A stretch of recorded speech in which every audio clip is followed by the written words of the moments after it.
인생을 살다 보면 낙심할 일들이 많습니다. 인생은 내 뜻대로 안 되는 일들이 많기 때문이죠. 그러나 이것은 실망한다는 것하고는 좀 다른 케이스입니다.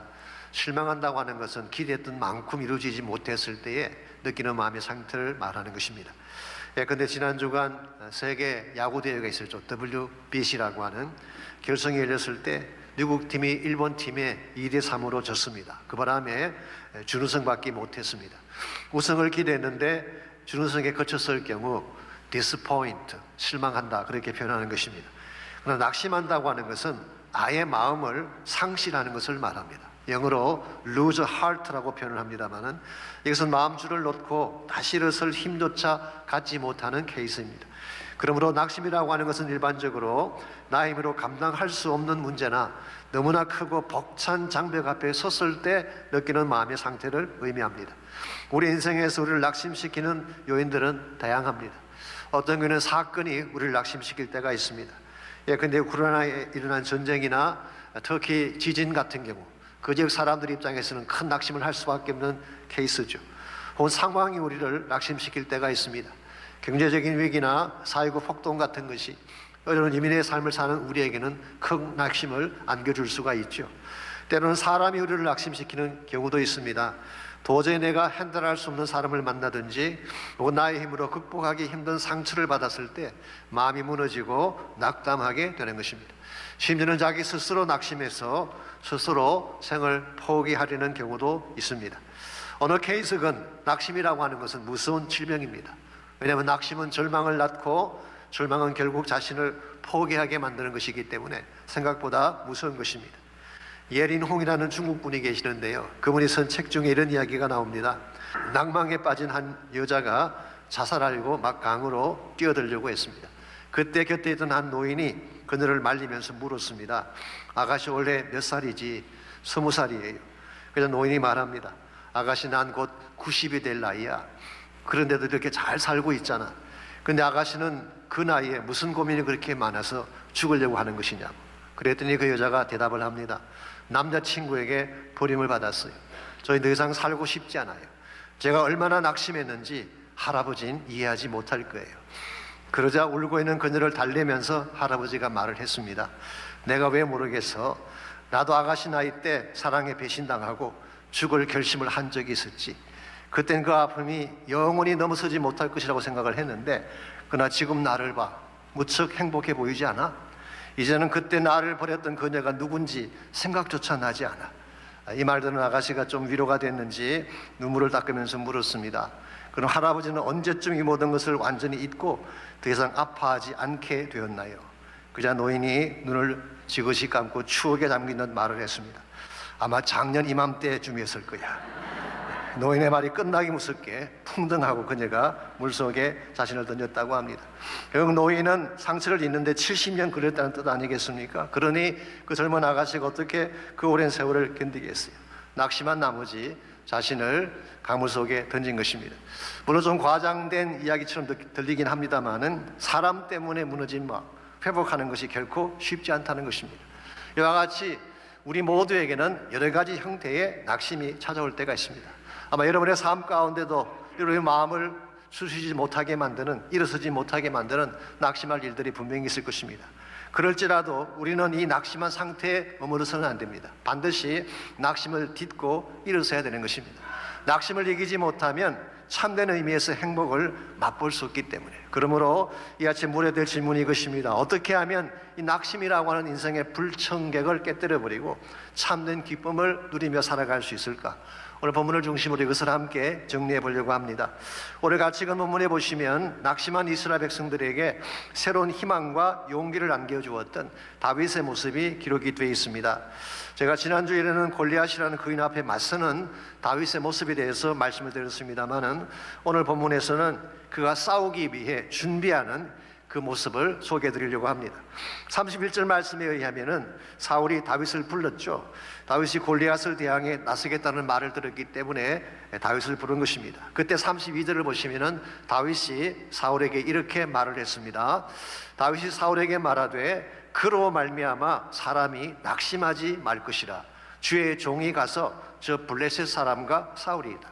여기 그로 말미암아 사람이 낙심하지 말라고 했는데요, 이 사람이라고 하는 것은 people을 말합니다. 그 당시 사울을 포함해서 모든 이스라엘 백성들이 낙심한 가운데 있었기 때문에 이런 말을 한 것입니다. 여기서 낙심한다, 낙담한다고 하는 이 말은 히브리 말로 두 단어가 합성된 것인데요, 레브라고 하는 명사와 나팔이라고 하는 동사가 합쳐진 것입니다. 레브라고 하는 것은 heart, 심장, 마음이라고 번역할 수 있는 단어이고요, 나팔이라고 하는 것은 collapse, 무너진다, lose, 잃는다, 혹은 fail, 멈춘다, 그렇게 번역할 수 있는 단어입니다. 그래서 많은 영어 성경들이 오늘 낙심한다는 것을 심장이 무너진다, heart collapsed, 혹은 마음을 잃어버린다, lose heart, 혹은 심장이 멈춘다, heart fail이라고 번역들을 했습니다. 사실 이것이 그 당시 이스라엘 백성이 가지고 있던 심각한 문제였죠. 그들 마음이 이미 무너져 버렸기 때문에 전쟁터에 나가기 전에 이미 패배한 것이나 다름없습니다. 이런 측면에서 골리앗이라고 하는 외부의 적보다 어쩌면 더 무서운 대적이 그들 마음속에 있는 낙심하는 마음의 상태라고 할 수가 있습니다. 군대라고 하는 것이 사기가 떨어지면요, 숫자가 아무리 많아도 결코 전쟁에 이길 수가 없습니다. 이런 면에서 지금 이스라엘은 싸우기도 전에 패배한 가운데 처한 것입니다. 이와 같은 상황에서 다윗이 나서서 이들을 낙심하도록 내버려 두지 마십시오. 영성님 보시면은 Let no man's heart fail, 어떠한 사람의 마음도 무너지게 내버려 두지 마십시오. 제가 나가서 싸우겠습니다. 또 메시지 바이블은 이렇게 번역을 해놓았어요. Don't give up hope, 절대로 소망을 포기하지 마십시오. I'm ready to go and fight, 제가 가서 싸울 준비가 되어 있습니다. 참으로 소중하고 용기 있는 결단이 아닐 수가 없습니다. 그런데 이와 같은 다윗의 용기 있는 결단에 대해서 사울이 보였던 반응은 어떤 것일까요? 33절입니다. 사울이 다윗에게 이르되 내가 가서 저 블레셋 사람과 싸울 수 없으리니 너는 소년이요 그는 어려서부터 용사임이라. 이 단호하게 거절을 하고 있습니다. 내가 싸울 수 없으리라, 이건 그냥 만류하는 정도의 말이 아니라 강하게 꾸짖는 것입니다. 그래서 뉴 리빙 바이블은 이렇게 번역을 해놓았습니다. Don't be ridiculous, 쓸데없는 소리 하지 마. Don't be ridiculous, there's no way you can fight, 네가 싸울 수 있는 길은 없어, 쓸데없는 짓 하지 마, 그렇게 번역해 놓았어요.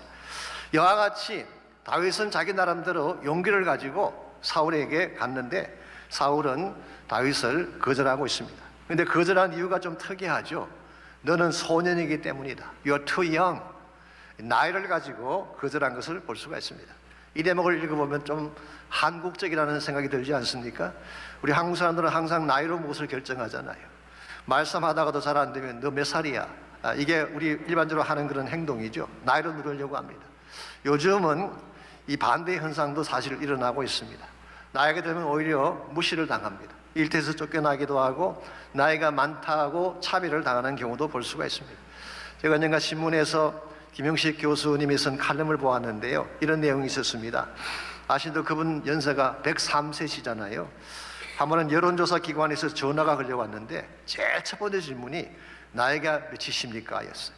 103세다 그랬더니 질문도 하지 않고 그냥 전화를 끊더래요. 103세 노인이 뭘 알겠냐, 그런 이야기죠. 여론조사 데이터의 가치도 없다고 하는 이런 자세, 좀 씁쓸하지만 이것이 오늘날 현실인지 모르겠습니다. 어쨌건 사울은 나이가 어리다는 한 가지 이유 때문에 다윗의 갸륵한 뜻을 리젝트한 것입니다. 참 이 대목은 아쉬운 대목이 아닐 수가 없습니다. 다윗이 가진 용기를 확인해 보지도 않고 다윗이 가지고 있는 믿음을 고려하지도 않고 심지어 다윗이 가진 육체적인 조건도 전혀 고려하지 않았어요. 제가 뒤에서 조금 더 말씀을 드릴 것입니다만은 다윗의 이 피지컬한 몸 상태가 우리 흔히 생각하는 것처럼 왜소하지 않았습니다. 제법 큰 몸짓을 가지고 있었어요. 어쨌든 이와 같은 여러 가지 많은 요소들이 있는데 나이가 어리다는 한 가지 이유를 들어서 이것을 막았었을 때 아마 다윗이 느꼈을 심정이 어떤 것일까요? 무한하게 느꼈을 것입니다. 디스커리지 되었을 것입니다. 웬만한 사람 같으면 무한을 느끼고 포기했을 가능성이 있을 텐데 다윗은 쾌하지 않았어요. 이 모든 것을 뛰어넘어서 전쟁터로 나갑니다. 그리고 이스라엘을 낙심케 했던 그 거대한 거인을 무너뜨리고 마침내 승리를 안겨주게 되죠. 어떻게 이와 같은 일이 가능했을까요?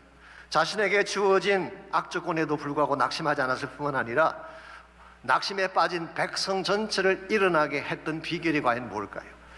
그것은 그에게 이 모든 낙심을 이겨낼 수 있는 영적인 자신감이 있었기 때문입니다. 영적인 자신감을 가진 사람은 결코 낙심에 쓰러지지 않습니다.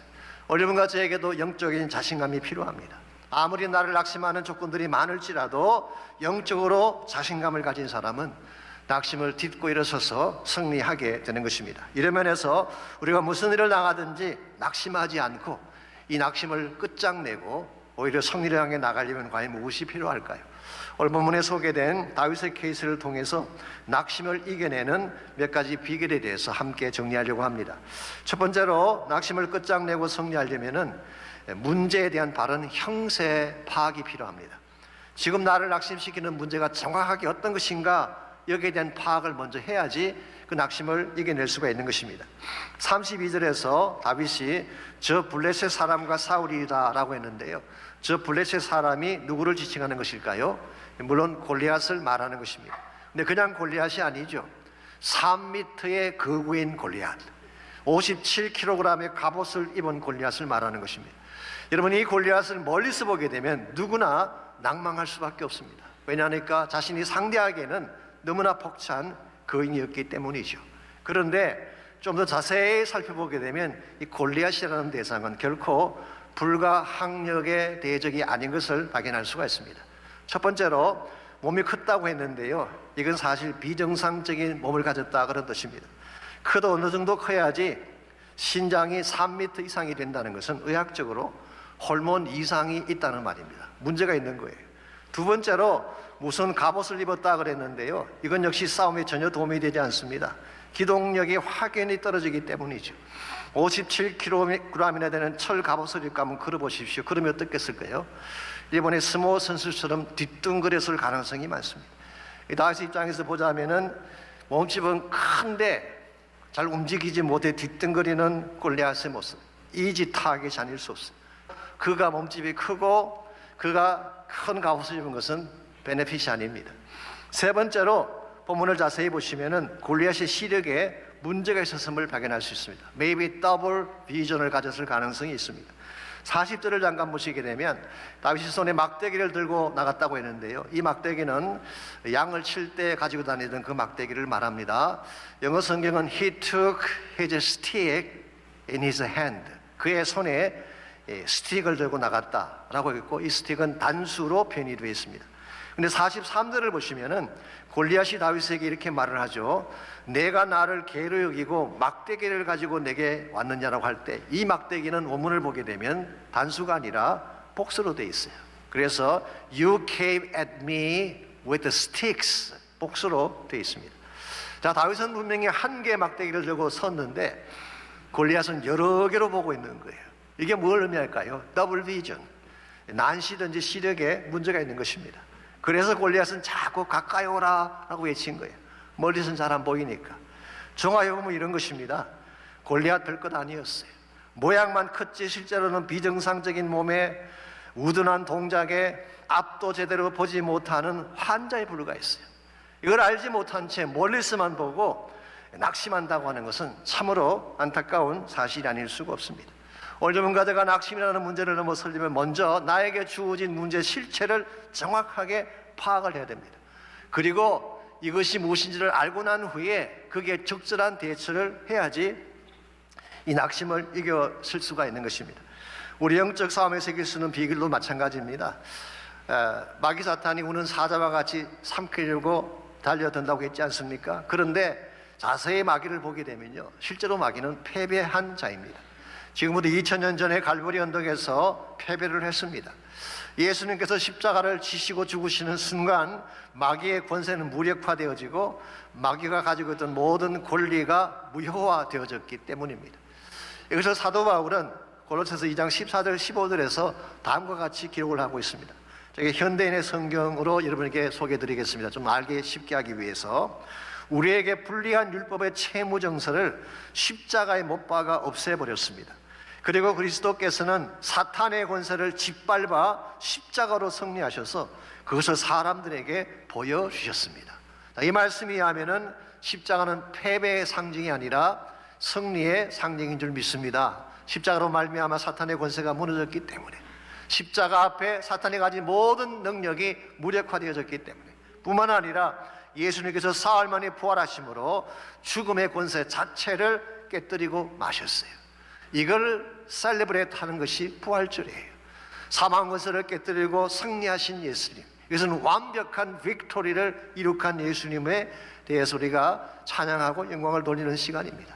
이런 면에서 여러분과 제가 사탄의 유혹을 받았을 때, 공격을 받았을 때 기억해야 될 것은 이미 사탄은 패배했다는 사실이에요. 이빨 빠진 호랑이 혹은 종이 호랑이에 불과한 것이 사탄입니다.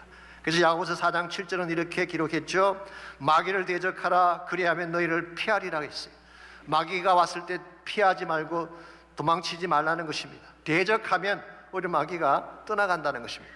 우리가 이 사실을 정확하게 파악하고 있어야지 골리앗이 공격을 해와도 낙심하지 않고 당당하게 나갈 수가 있는 것입니다.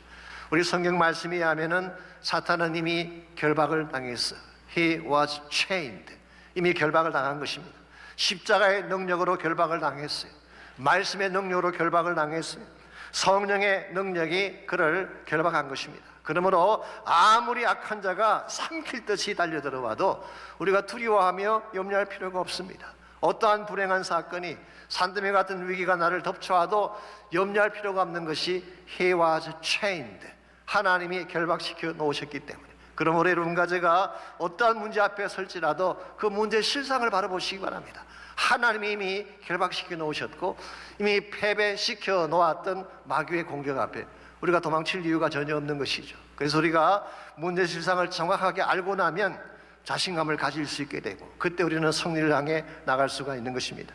두 번째로 낙심을 끝내고 승리하려면 바른 확신이 필요합니다. 자신감을 가지고 낙심을 끝장내려면 내가 이것을 이겨낼 수 있다는 믿음의 확신이 있어야 된다, 그런 뜻입니다.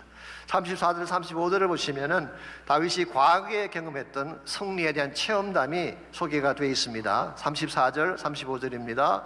다윗이 사울에게 말하되 주의 종이 아버지 양을 지킬 때에 사자나 곰이 와서 양떼에서 새끼를 물어가면 내가 따라가서 그것을 치고 그 입에서 새끼를 건져내었고. 참 이거 대단한 것이죠. 일반적으로 양치기를 하는 사람이 짐승이 찾아오면 쫓아내는 정도이지, 이 사자나 곰이 새끼를 물고 갔는데 따라갔대요. 따라가서 그 입에서 새끼를 건져냈대요. 그리고 만일 그 짐승이 일어나서 나를 해치려고 하면 내가 그 수염을 잡고 쳐 죽였습니다. 물론 라이언에게는 수염이 없습니다. 이 수염이란 단어는 턱이란 뜻이에요. 턱을 잡고 그냥 때려 죽인 것입니다. 이게 대단한 괴력이요, 대단한 담력이 아닐 수가 없습니다. 거의 삼손 수준이다, 그렇게 말할 수가 있어요. 자, 이와 같은 담력과 괴력을 가졌기 때문에 36절 보십시오. 주의 종이 사자와 곰도 쳐선적 살아계신 하나님의 군대를 모욕하니 할례받지 않은 블레셋 사람이니까 그가 짐승의 하나같이 되리라. 여러분, 이건 막연한 무용담이 아닙니다. 우리 남자들이 군대 갔다 와서 하는 많은 뻥치는 무용담들이 있잖아요. 혼자서 철책선 넘어가서 인민군 때리고 왔다는 이야기, 방위병들이 알루미늄 도시락으로 적군의 비행기를 교란시켰다는 거 다 뻥입니다. 심히 어떤 이등병은 군대 축구하면서 대대장의 볼을 빼앗아서 드립을 하다가 한밤중에 작살났다고 하는 출처 미명의 그런 유형단들이 많이 있죠. 남자분들은 잘 아십니다. 이건 다 뻥이죠. 오늘 본문에서 다윗이 말하는 무용담은 그런 케이스가 아니에요. 사자 때려잡은 무용담은 이와 같은 과장이 절대로 아닙니다. 왜냐하면 37절을 보시게 되면 이와 같이 짐승을 때려잡을 수 있는 근거가 잘 소개되어져 있기 때문에. 또 다윗이 이르되 여호와께서 나를 사자의 발톱과 곰의 발톱에서 건져내셨은즉. 자, 이 말씀이 하면은 사자나 곰을 이긴 것이 다윗 때문이 아니었다는 거죠. 우연히 승리한 케이스도 아니라는 것입니다. 하나님께서 그 위험한 순간에 개입하셔서 다윗을 건져주셨기 때문에 다윗이 짐승을 이길 수 있었던 것입니다. 다윗은 이와 같은 확신을 마음에 가졌기 때문에 이제 골리앗 앞에 가더라도 골리앗을 이길 수 있다고 자신만만하게 된 것입니다. 이런 의미에서 다윗이 가진 확신은 과거에 하나님이 행하신 기적이 오늘 나의 삶에도 그대로 나타날 수 있음을 믿는 믿음에서 온 확신이라고 할 수가 있습니다. 오늘 여러분과 저에게 이와 같은 확신이 필요해요. 하나님은 어제나 오늘이나 영원토록 동일하신 분이시죠. 과거에 기적 행하신 그 하나님이 지금도 나의 삶 속에 동일한 일을 행할 수 있다는 거예요. 시간과 장소를 초월해서 하나님은 하나님 되신다는 사실을 인정하고 확신할 때 우리가 마귀를 이길 수가 있게 되고 어려운 문제들을 넘어설 수가 있는 것입니다. 오늘 본문에 묘사된 이스라엘 백성의 문제 중에 하나가 이것입니다. 이스라엘 민족만큼 하나님의 큰 기적과 많은 역사를 해준 민족이 어디 있어요? 수없이 많은 기적을 행해 주셨는데 이스라엘 백성의 문제는 이것입니다. 문제만 찾아오면 과학의 기적은 다 잊어버리고 문제 앞에 쩔쩔매며 낙심하며 두려워하는 것입니다.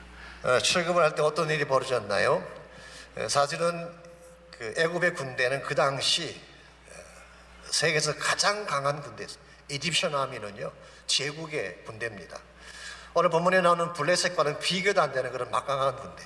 그런데 그들이 홍해 앞에 섰을 때에 모세가 손을 들어 기도하는 순간 홍해가 갈라진 홍해 틈 사이로 이집트 군대들이 다 수장되어 죽지 않았습니까? 엄청난 기적이죠. 만일 이스라엘 백성이 이와 같은 기적을 기억했더라면 골리앗 앞에 쩔쩔맬 이유가 전혀 없는 것입니다. 혹은 여리고 점령 사건을 생각해 보십시오. 여리고성이 그 당시 7층 높이의 큰 성이었습니다. 벽이. 그리고 얼마나 두터웠는지 마차 2대가 다닐 정도로 그 벽이 넓고 견고했습니다. 이와 같은 성을 물리적으로 공략하는 것은 불가능했어요. 그때 하나님이 뭐라고 하셨습니까? 아무 소리 하지 말고 성을 돌라고 했어요. 그것도 6해 동안. 아마 우리 같았으면 안 돌았을 것입니다. 그래도 불구하고 그들은 돌았더니 7일째 되는 날 그 높은 성벽이 와르르 무너진 것입니다. 하나님이 개입하시면 여리고성도 무너질 수 있다는 거예요. 이와 같이 수많은 기적들을 베풀어 주셨는데 수많은 사건들을 통해 하나님의 능력을 증명해 주었음에도 불구하고 문제만 찾아오면 당황해하고 두려워하는 것입니다. 이것은 이스라엘 백성의 문제만은 아닙니다. 올여분과 저의 문제이기도 합니다. 평소에는 참 잘 믿는 것처럼 보이는데 문제만 생기면 갈팡질팡하는 분들이 계시잖아요. 기도하며 하나님의 능력을 붙잡기보다는 인간적인 방법으로 해결해 보려고 애쓰다가 무너지는 케이스를 많이 볼 수가 있습니다. 그러나 여러분과 제가 기억해야 될 중요한 사실이 이것입니다. 과거에 나를 도우신 그 하나님이 동일하게 지금도 도울 수 있는 하나님이라는 사실을, 과거에 나의 불경기를 이기게 하신 그 하나님이 지금도 나의 불경기를 이기게 하실 거예요. 과거에 나의 질병을 치료하신 그 하나님이 지금도 나의 병을 치료하실 수가 있어요. 기적과 기사를 보여주신 그 하나님이 오늘 나의 하나님 되신다는 사실을 믿고 그분을 신뢰하기만 한다면 어떤 고난의 현장에서도 나올 수가 있는 것입니다. 여러분 잘 아시는 발명가 중에 토마스 에디슨이라고 있잖아요. 이분은 발명가이기도 하지만 사실 신실한 믿음의 사람이었습니다. 1947년 에디슨의 탄생 100주년을 맞이해서 그를 보관해 두었던 그 기념품 안에서 특별히 그가 사용했던 데스크, 책상의 서랍을 열어보는 일을 했다고 합니다. 그걸 열어보았더니요, 그 안에 메모지 한 장이 들어있었어요. 그 메모지를 펴보니까 이런 글귀가 적혀 있었습니다. 어떤 고난을 당하건 요나를 기억하라. 그는 캄캄한 물고기 뱃속에 갇혔지만 결국은 하나님이 건져주셨다. 요나의 물고기 뱃속이라고 하는 것은요, 우리가 처할 수 있는 최악의 상황을 상징하는 것입니다. 오죽했으면 그것을 스올의 뱃속이라고 표현했겠습니까? 스올이라는 말은 지옥이라는 뜻이죠. 이걸 보게 되면 에디슨의 삶 속에도 지옥같이 어렵고 고통스러운 절망의 사건들이 많이 있었던 것 같습니다. 그러할지라도 하나님께 부르짖었더니 마침내 하나님이 건져주시다는 것이죠. 오늘 여러분과 저에게 이와 같은 확신이 필요합니다. 내가 스올 같은 지옥 같은 고통의 현장에 처한다고 할지라도 부르짖기만 하면 결국은 하나님이 건져내어 주셔서 승리하게 하신다는 거예요. 이 사실 여러분이 꼭 믿으시기 바랍니다. 그래야 여러분이 무슨 문제를 당해도 낙심하지 않게 됩니다. 기도하면 되는 것입니다.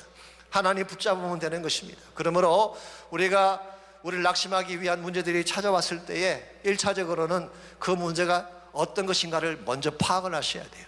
그 문제의 실상을 먼저 파악을 해야지 바르게 이길 수가 있습니다. 두 번째는 어떠한 문제일지라도 주님이 개입하시면 이 문제를 정복할 수 있다는 믿음을 가지시기 바랍니다. 그래야지 우리가 그 문제 앞에 꿀리지 않게 되고 승리하며 나갈 수가 있는 것입니다. 마지막 세 번째로 낙심을 끝장내고 승리하려면 바른 무장을 해야 됩니다. 즉 우리가 지속적으로 낙심이라는 문제를 이겨내려면 바른 갑옷을 입어야지 된다, 그런 뜻입니다. 38절 39절을 보십시오. 다윗이 굽히지 아니하고 전쟁에 나가려고 했을 때에 사울이 자신의 옷과 갑옷을 주어서 입게 했어요. 그리고 다윗이 실제로 이것을 입고 걸어보았다라고 오늘 성경이 밝히고 있습니다. 자, 이 대목에서 웨클리프 구약 주석을 집필했던 사람 중에 한 분이 찰스 파이프라는 분인데요, 그분은 이와 같은 제안을 했습니다. 이 당시 다윗의 몸짓이 우리가 생각했던 것보다 훨씬 더 장대했을 가능성이 많다, 그런 말을 적었어요. 일반적으로 다윗이라고 하면 왜소한 몸을 가진 유약한 소년으로 늘 묘사하지 않습니까? 그런데 찰스 파이프는 그렇지 않을 가능성이 많다는 것입니다. 왜냐하면 다윗이 사울의 옷을 입었잖아요. 갑옷을 입었잖아요. 그리고 이 입은 발을 내디뎌 걷기까지 했습니다. 이걸 보게 되면 아주 형편없이 왜소했다면 입힐 이유가 없죠. 그러므로 다윗의 몸짓이 거의 사울의 옷을 입을 정도가 됐다는 것이죠. 아시겠지만 그 당시 사울은 이스라엘 사람들의 평균 키보다 어깨만큼 더 컸다고 했습니다. 그렇다면 다윗의 키도 장대했을 가능성이 높은 것입니다. 그런데 다윗은 사울의 옷을 입지 않겠다고 했어요. 왜 그랬을까요? 다시 말씀드리면 사이즈 때문이 아니라 첫 번째는 익숙하지 않았기 때문에, 한 번도 입어보지 않은 옷이기 때문에 불편하고 어색해서 오늘 본문에 기록된 것처럼 익숙하지 못하니 이것을 입고 가지 않겠습니다. 첫째 이유는 익숙하지 못했기 때문에. 두 번째 이유, maybe 더 중요한 이유는 이것입니다. 세상의 화려한 옷으로 무장하는 것보다 하나님이 자식에게 주신 영적 무장을 하는 것이 더 중요하다고 생각했기 때문이에요. 다윗은 사울의 칼도 갑옷도 내려놓고 달랑 돌멩이 5개 만들고 적진으로 나갔습니다. 사실 그 당시 사울이 입고 있던 옷은요, 이스라엘 사람들이 입는 옷 중에 가장 화려했던 옷이 왕의 옷이니까. 영화 같은 데 보시게 되면 전쟁터에 나가는 왕의 옷차림이 얼마나 화려하고 멋있습니까? 투구에 하얀 깃털이 달려있고 붉은 망토에 빛나는 갑옷을 입고 진짜 뽀다고 나오기 위해서 나가잖아요. 이게 구약에 나오는 왕의 옷차림입니다. 그런데 다윗은 여기에 현혹되지 않았어요. 왜냐하니까 이 전쟁은 하나님께 속한 것이기 때문에 하나님의 방식대로 해야 승리할 수 있음을 확신했기 때문에, 여러분과 저에게 이와 같은 확신이 필요합니다. 우리가 세상과의 전쟁이 아니라 영적 전쟁을 제대로 하려면 세상 옷을 내려놓아야 돼요. 세상의 화려한 명함이나 세상의 영광이나 세상의 자랑을 다 내려놓고 순전한 믿음의 옷을 입고 나가야지 참된 성리를 거둘 수가 있는 것입니다. 그래서 사도 바울은 에베소서 6장 12절 이하에서 우리 모두가 입어야 될 옷을 설명해 주고 있죠. 먼저 12절을 보시게 되면 우리 전쟁의 네이처를 소개합니다. 우리의 씨름은 우리의 전쟁입니다. 혈과 육을 상대하는 것이 아니요 통치자들과 권세들과 이 어둠의 세상 주관자들과 하늘에 있는 악의 영들을 상대하는 것이라고 했습니다. 우리의 전쟁은 악한 영들을 대한 것이기 때문에 일반적인 무기, 보편적인 무기로서는 당할 수가 없다는 것입니다. 그래서 하나님께서 주신 특별한 무기가 있는데 13절은 그것을 하나님의 전신 갑주라고 불렀습니다. Full armor of God. 하나님이 우리 온몸을 다 감싸할 수 있도록 주신, 머리끝부터 발끝까지를 감싸기 위해 주신 갑옷과 무기를 말하는 것입니다. 우리 삶을 공격하는 많은 대적들이 있습니다. 영적인 공격도 있고 마음의 공격도 있고 심지어 육체를 공격하는 이런 공격들도 경험할 때가 있습니다. 예컨대 기도를 멈추게 하고 예배를 멈추게 하고 하나님과 나사를 갈라놓는 것은 영적인 공격인 것입니다. 영적 공격에 패배하게 되면 하나님과 관계가 끊어지는 거예요. 또한 우리 마음을 향한 공격도 만만치가 않습니다. 우리 마음에 상처를 주고 분노 아픔을 갖게 하고 디프레션과 두려움을 심어주는 마음의 공격이 있죠. 여러분, 마음을 하나님 말씀으로 지켜내지 아니하면은 마음이 상한 가운데 무너지게 되는 것입니다. 뿐만 아니라 우리 육체를 향한 공격도 있습니다. 육체를 상하게 하고 마약과 중독에 빠지게 하고 심지어 중병이라는 질병을 통하여 우리 육신을 아프게 하는 공격들이 있는 것입니다. 이와 같이 다양한 공격들, 이와 같이 신랄한 공격 앞에 이것을 바로 맞아 설려면은 세상적인 지식이나 능력으로는 안 된다는 것입니다. 그러나 만약 여러분과 제가 하나님의 전신갑주를 입고 무시로 성령 안에서 기도하며 하나님의 권세를 가지고 나가게 되면 이와 같은 모든 악한 공격들이 떠나가게 되는 것입니다. 질병이 떠나가게 되고 악한 영들이 떠나가게 되고 우리의 마음을 결박했던 모든 것들이 풀려져서 참된 자유함을 누리게 하는 것입니다. 그러므로 우리가 정말 무장해야 될 것은 세상적인 무장이 아니라 화려한 세상의 옷으로 무장하는 것이 아니라 하나님의 무기로 무장을 해야 하는 것입니다. 그때에 우리는 어떤 대적을 만나도 반드시 이기게 됩니다. 요한일서에 보게 되면 사도는 이렇게 말씀하셨어요. 우리 안에 계신 이가 세상에 있는 이보다 크다고 했어요. 우리 안에 계신 이가 누구일까요? 바로 성령 하나님을 말하는 것입니다. 이분은 세상의 모든 악령과 모든 문제를 다스리고 깨뜨리시는 하나님 자체입니다. 이분이 내 안에 만일 임재해 계신다면, 우리의 마음이 그분을 향하고 있다면, 그분을 찬양하고 노래하는 가운데 나가고 있다면 무슨 문제를 맞이해도 우리는 무너지지 않는 것입니다. 승리하게 되고 기뻐하게 되고 마침내 우리는 하나님의 영광을 선포하는 자리까지 나갈 수가 있는 것입니다. 이런 면에서 무슨 일을 당하든지 낙심하지 말고 하나님 보좌를 향해 나오시기를 바랍니다. 그리고 전심을 다해 찬양하고 그분께 모든 것을 맡기시고 그분의 능력으로 여러분의 인생을 추진해 나가시기를 바랍니다. 그러면 반드시 기적은 일어나고 치유는 일어나고 낙심이라는 질병은 떠나가게 되는 것입니다. 저희들이 몇 주 전에 한 권사님 댁에 신방을 가게 됐는데요, 두뇌의 분이 참 신실한 분이십니다. 주일 예배, 새벽기도, 금요 저녁까지 예배라는 예배는 빠지지 않는 그런 가정이에요. 권사님 말씀하시기를 자기 소원은 예배 드리다가 십자가 앞에서 주님 앞에 가는 것이라고 울먹이며 그런 간증을 하실 정도로 예배를 사모하시는 분이셨어요. 근데 이 권사님이 이런 간증을 저희들 앞에서 하셨습니다. 1, 2년 전부터 심장과 갑상선에 문제가 생겨서 몸이 좀 불편해서 병원에 가서 엑스레이 촬영을 하게 됐습니다. 그랬는데요, 양쪽 폐가 뿌옇게 나오는 것입니다. 즉 폐에 물이 들어가서 가득 차게 된 것입니다. 의사는 그것을 보더니 빨리 다른 병원으로 가서 MRI를 찍어보라 고민했습니다. 그리고 실제로 폐에 찬물을 호스로 끄집어낼 정도로 굉장히 심각한 상태가 됐어요. 그런데 이 권사님이 그 다음 주일 2부 예배에 참석을 하시고 예배 끝나고 나가시면서 저에게 기도를 부탁하셨어요. 기도만 받으면 꼭 나을 것만 같대요. 그래서 제가 머리에 손을 얹고 간절하게 기도를 해드렸습니다. 그런데 그 다음 날 월요일에 병원에 가서 다시 검사를 받았더니 폐에 차있던 물이 깜짝같이 사라진 것입니다. 어제 엑스레이에 분명히 나왔는데, 그래서 엑스레이를 찍으신 의사분이 참 이상하다, 내가 잘못 찍었나, 그렇게 말씀하셨대요. 잘못 찍을 리가 없죠. 저 의사분도 놀랄 정도로 기적이 일어나게 된 것입니다. 어떻게 이런 현상이 가능했을까요? 저는 저에게 무슨 특별한 능력이 있다기보다는 저는 권사님이 가지고 계시는 순전한 믿음 때문이라 그렇게 생각합니다. 이분은 정말 하나님을 사모하고 예배를 사모하고 무슨 일을 당하든 하나님을 붙잡으면 승리할 수 있다는 믿음을 가지셨기 때문에 하나님께서 그를 고쳐주신 것입니다. 여러분과 제 삶에도 동일한 역사가 일어날 수 있습니다. 기적은 멀리 있는 게 아니에요. 우리 심령 속에 있는 것입니다. 우리가 무시로 성령 안에서 기도하고 말씀과 찬양으로 하나님께 나가게 되면 오늘 또 우리 삶 속에는 기적이 일어날 수 있습니다. 과거에 나를 치료하신 그 하나님, 과거에 나를 건드내신 바로 그 하나님, 애굽을 멸망시키시고 또한 수많은 아말렉을 멸망시키시고 여리고성을 무너지게 한 바로 그 하나님이 오늘 여러분과 저의 하나님 되십니다. 이 사실을 믿고 신뢰하고 그분 앞에 믿음을 선포하며 나가는 시간이 있기를 바랍니다.